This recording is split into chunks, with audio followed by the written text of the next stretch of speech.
It's great to be here. Good morning, everybody. I'm going to talk a little bit about the course that we are creating, that I'm partnering with DGI to create. But before I do that, a quick introduction, just to tell you, Mike's talked about my work. For those of you who don't know me, I say, please come to my website. The link is on Mike's page. But I have published, as Mike said, dozens of articles going back to almost 2 decades now of work on users, on what makes users vulnerable, and how we can improve training, how we can improve our interventions, and how we can improve whatever this idea is of cyber hygiene. And I'm going to talk a little bit about just where I'm coming from and why I think why we put this workshop together. So, my work goes back almost 2 decades. It's been pretty highly cited. And I also work as a technologist. I write in the media. And I've been doing this, starting around 2014 when the Sony Pictures hack happened, infamous Sony Pictures hack by the North Koreans. And, I talked in this particular piece, I wrote it in CNN. It was covered in CNN. I wrote about it in CNN as well, where I talked about, what makes people vulnerable and how the science, the research, a lot of the work I had done for the past decade, as well as work others were doing, kind of helps us train people better. And to be very honest, much of this research has been published. I've been writing ever since, and I still continue to write about it. And a lot of this work over time has turned out to be very prescient, right? So for instance, I talked in 2016 about ransomware, and I said, hey, is 2016 the year of the online extortion of ransomware? Well, I was ahead by about 3 years, because in 2019 we had a lot more ransomware attacks than any year past, and 2020 is shaping up to be quite a heavy ransomware-laden year. So a lot of this work has been very well received, and I've also tried my best to inform, right? So one of the things I did is in 2015, 2016, and in 2017, I presented every year at Black Hat, and I presented a risk-based approach to training. One of the things you quickly recognized was that much of what people were doing when it came to training users was not really being done appropriately, and the data that we were getting was not really valid.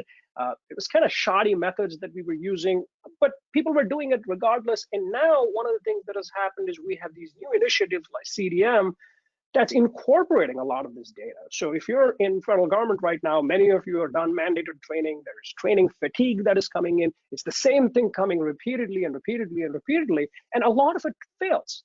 And so, and all of these talks of mine that I'm referring to here, I'm going to give you a whole list of references for anyone interested. I highly recommend you look them up. Many of these are on YouTube.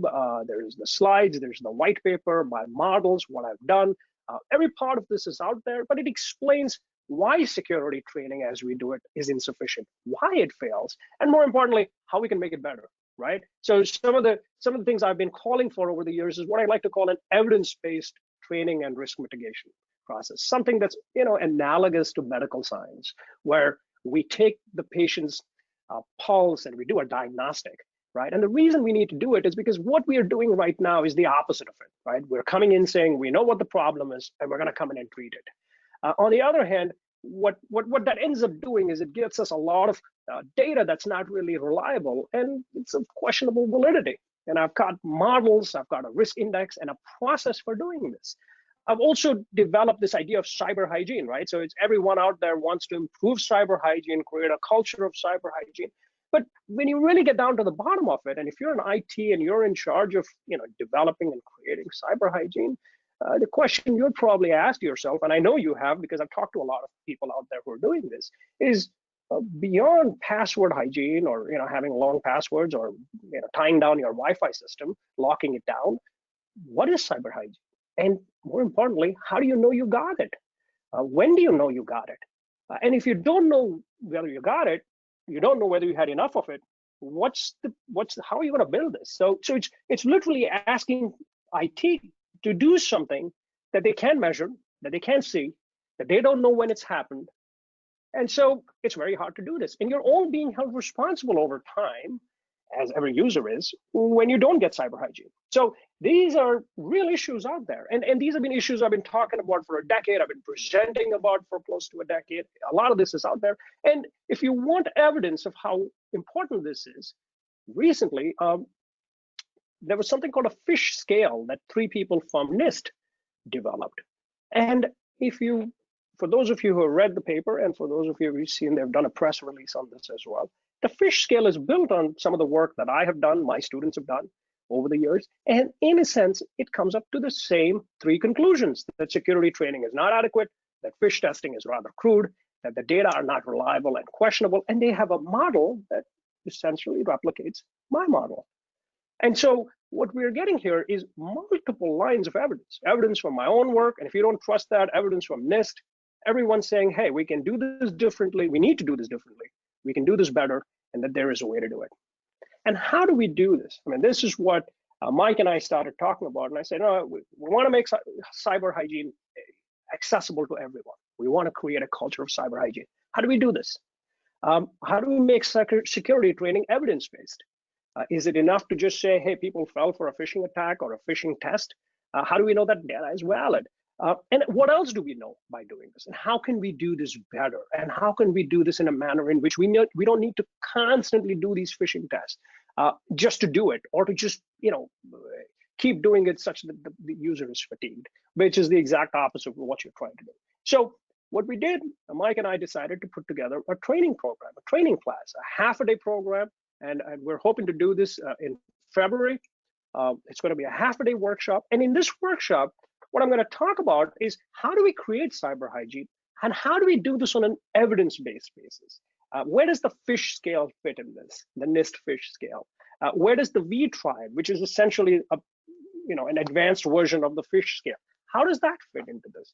How do you do a risk assessment? And best of all, how do you accomplish cyber hygiene and cyber resilience against phishing by not having to constantly train your users? I bet you if you're a user out there who's being trained all the time, you're going to stand up and say, well, I do want to get trained, but not as often.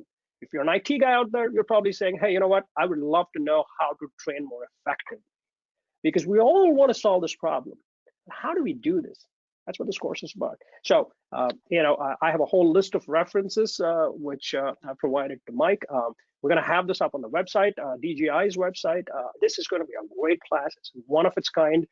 There's been a lot of interest already from different people I've spoken to over the years, from my Black Hat talks, from my DGI presentations. And we've had interest from essentially all over the world, from people in different organizations. And so, we said we got to start doing this, in DC, with federal government, with all of you guys out there. And I think this is a great opportunity. So I'm very excited. After 20 years of teaching, to me, this course is just waiting to happen. So that's the course. I strongly encourage people who are interested, either as users or as trainers, those consultants out there who are training you as well, participate in it, take part in the course, learn about the V-tribe, the fish scale, risk assessment, and the cyber hygiene inventory. A lot of these things have been developed by me, have been developed by others.